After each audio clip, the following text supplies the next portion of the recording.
కొట్టడానికి రీజన్ నా బండి E20 కంప్లైంట్స్ కాదు కాబట్టి నేను ప్రీమియం పెట్రోల్ కొట్టించుకున్నాను. కానీ సడన్గా ఈ ధర పెంచడం అనేది నిజంగా ఆశ్చర్యకరంగా ఉంది. అట్లీస్ట్ ఒక ముందుగల దే వుడ్ హావ్ ఇన్ఫార్మ్డ్ అస్. ముందే ఒక న్యూస్లో కానీ ఎక్కడైనా చెప్పుంటే చాలా హ్యాపీగా ఉండేది, మేము సిద్ధంగా ఉండేవాళ్ళం. సరే ఇప్పుడు ఇలా పెంచడం వల్ల నిజంగా చాలా ఇబ్బంది పడతాం. ఇన్నాళ్ళు కొంతకాలం మనకి వార్ మొదలై కనీసం ఆల్మోస్ట్ 1 month అవుతుంది. బట్ స్టిల్ ఇంతకాలం పెంచలేదు, సడన్గా పెంచారు. దీనివల్ల ఇన్నాళ్ళు ఏంటంటే గ్యాస్ రేట్ పెంచిన ఇండక్షన్ స్టవ్ వాడుకో దేనివల్ల ఏదో అడ్జస్ట్ అవ్వకుండొచ్చు. కానీ ఇప్పుడు పెట్రోల్ రేట్లు పెంచితే డెఫినెట్గా లాజిస్టిక్ కాస్టులు అన్నీ పెరిగిపోతాయి. దానివల్ల చాలా కూరగాయల రేట్లు పెరుగుతాయి, ఉప్పు నూనె అన్ని రేట్లు పెరుగుతాయి. దానివల్ల సామాన్యుడు నిజంగా మధ్యతరగతి వాళ్ళు ఆల్రెడీ వాళ్ళు ట్యాక్స్లు ఇన్కమ్ ట్యాక్స్లు కడుతున్నారు, ప్రతిదీ ట్యాక్స్ కడుతున్నారు.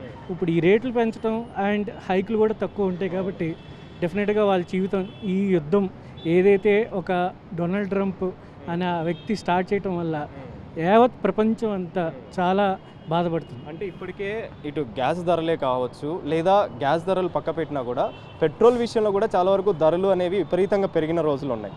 అప్పటికే మనము దాన్ని భరించడానికి ఇబ్బందులు పడుతూ వస్తున్నాం. ఇప్పుడు తాజాగా మళ్ళీ ఈ యుద్ధం కారణంగా గల్ఫ్ దేశాల్లో ఏర్పడినటువంటి ప్రభావం కావచ్చు, దాని ద్వారా ఇంపోర్ట్ కాకపోవడం చమురు అనేది, ఈ ప్రభావం అనేది కనిపిస్తుంది. ఇది ఎన్ని రోజులు కొనసాగుతుందో తెలియదు, కానీ దీని ఇంపాక్ట్ అనేది ఖచ్చితంగా చాలా వరకు ఉండే అవకాశం ఉంటుంది. మరి మీరు ఏం చెప్తారు, దీన్ని కంట్రోల్ చేయాలంటే ఏం చేస్తే బాగుంటుంది అంటారు?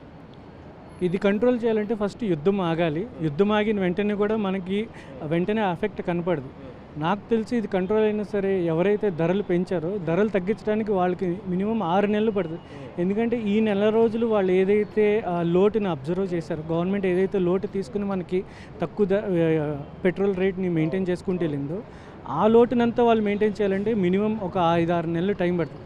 సో ఈ 5-6 నెలలు మనం చాలా కష్టపడాల్సి వస్తుంది.